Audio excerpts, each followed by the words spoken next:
Someone Like You, the song that shattered a million hearts, including hers. The sound of a goodbye you didn't choose. Picture: a woman sits at a dim kitchen table. Night. A nearly full wine glass. Her phone glows with a photo she can't bring herself to delete. What if love could haunt a room? Not the slamming doors kind. Not shouting or betrayal, but the silence afterward. The kind of absence you can feel brushing past your shoulders, sitting beside you like a ghost. The kind of grief you don't even realize you've been carrying until someone else sings it out loud. Someone Like You wasn't just a song. It was the ache you tried to bury, the apology you never got. The moment when moving on didn't feel brave, it felt impossible. So why did this soft piano ballad erupt into a global catharsis? Why did millions of people across continents cry together? Because buried beneath its simplicity was a universal truth. We don't all get a happy ending, but we still have to live past the credits. Origin, a love story that didn't want to end. In the aftermath of heartbreak, some people drink. Some call their ex. Adele wrote a song the world would never forget. It was late 2010, and she had just come face to face with the kind of betrayal you don't see coming. Not only was her ex in love with someone else, he had married her. I found out from a mutual friend. I just sat there and stared at the wall. For hours, she walked into a session with Dan Wilson, known for the song Closing Time, but nothing felt right until she said the words aloud.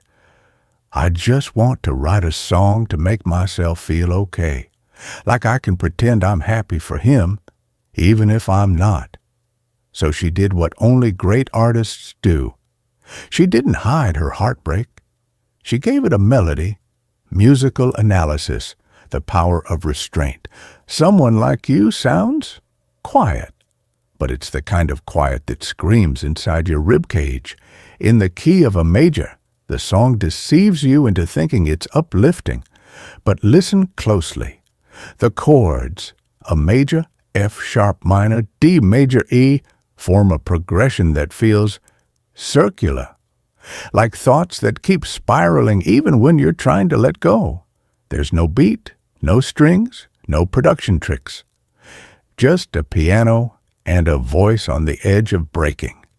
It's the musical equivalent of sitting across from someone at a cafe and saying, "I'm happy for you," while your chest is caving in.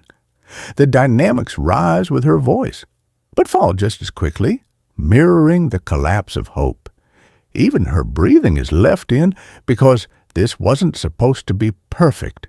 It was supposed to be true. Historical context. A whisper in a world of shouting pop music in 2011 was louder than ever. Synths, bass drops, auto-tune. Everything glittered. And then Adele appeared. No backup dancers, no costume changes, no filters, just emotion.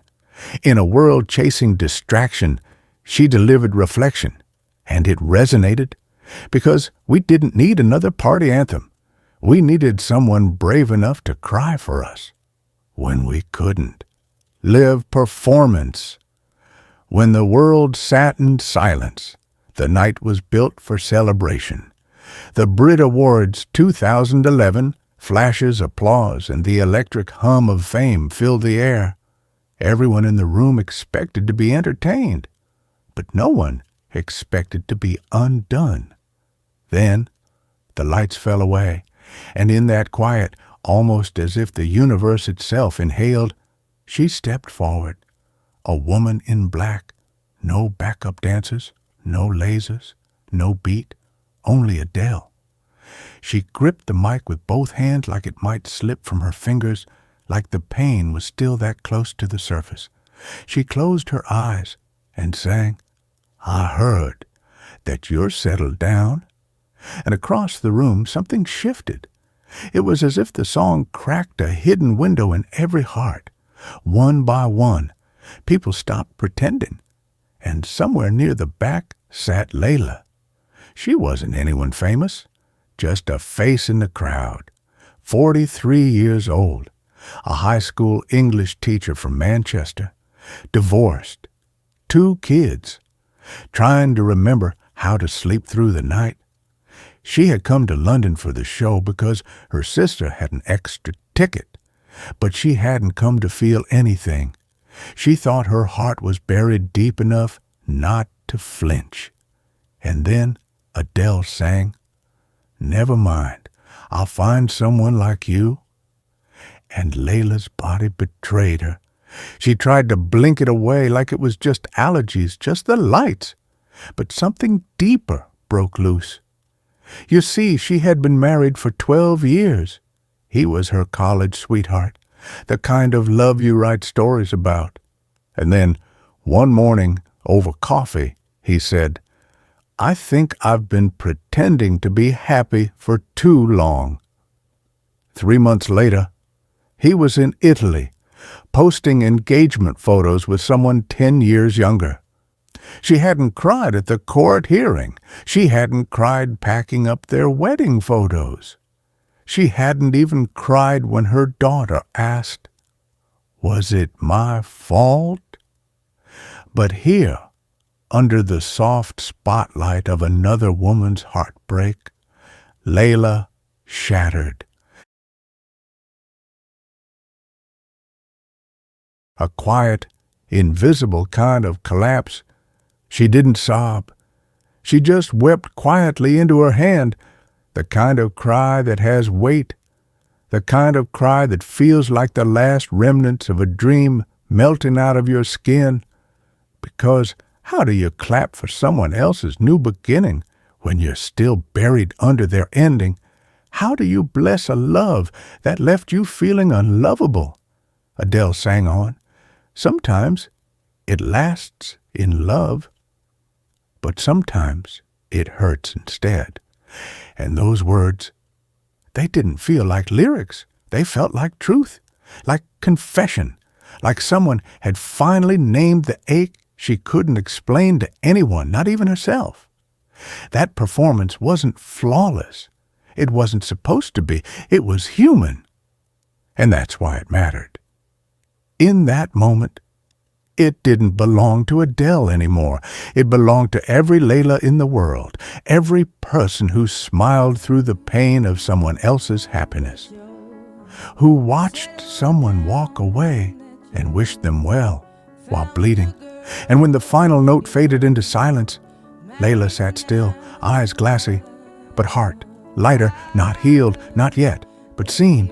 And sometimes being seen is the beginning of everything. Acclaim and criticism. The unfiltered queen rises.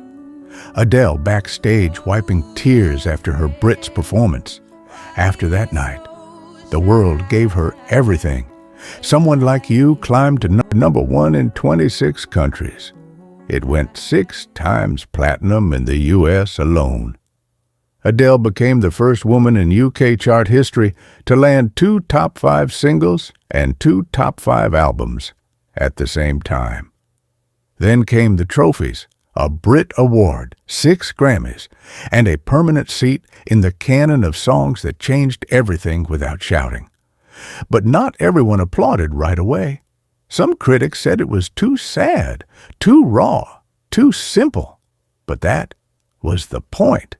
She wasn't trying to be polished, she was trying to be honest. And in doing so, she gave people like Layla permission. Permission to feel, to grieve, to fall apart without apology, because sometimes the most radical thing a song can do is to simply not look away. Philanthropy and the artist's intention. The woman behind the voice in interviews, Adele has said, "I'm not a diva. I just want to make people feel like they're not alone." She never expected Someone Like You to become an anthem. She wrote it in her pajamas, fresh off a breakup, with her heart still in pieces. But maybe that's why it worked, because she wasn't writing for us. She was writing from us, from the very place where people like Layla lived, quietly, daily. Themes, longing, grace, and the ghosts we bless someone like you isn't about getting over someone. It's about learning to let them exist without destroying you. It's about the moment you stop waiting for closure and start becoming it. Layla didn't go home that night with answers, but something in her opened. A few weeks later, she started writing again, not to publish, not to impress, just to feel, to listen to her own voice again, to rediscover who she was before someone told her she was only lovable in return. Because sometimes the greatest heartbreak is the one that finally makes room for you to meet yourself. Legacy, and where we go from here today. Someone like you plays at weddings and funerals, at therapy sessions and 2 a.m. kitchen floors, at karaoke bars, hospital rooms, and long drives home. It's used in classrooms to teach metaphor, and in quiet lives like Layla's to teach healing. Last year, Layla returned to that same concert hall, not as an audience member, but as a speaker at a storytelling event. She stood beneath the same lights, hands trembling slightly, and read a piece titled, "Sometimes It Hurts Instead."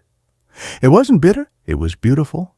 And when she looked out over the crowd, she saw tears, smiles, recognition. She stepped off the stage lighter than she'd ever felt before, not because the past was gone, but because it had finally stopped owning her. So maybe this is what music is for, not to change the ending, but to give us the courage to write a new one. And maybe now it's your turn. What would you say if someone handed you the mic and the silence? If this story moved you, if Adele's voice once held you when no one else could, subscribe and share this with someone who needs to feel seen. And tell me in the comments, which artist's story should we dive into next?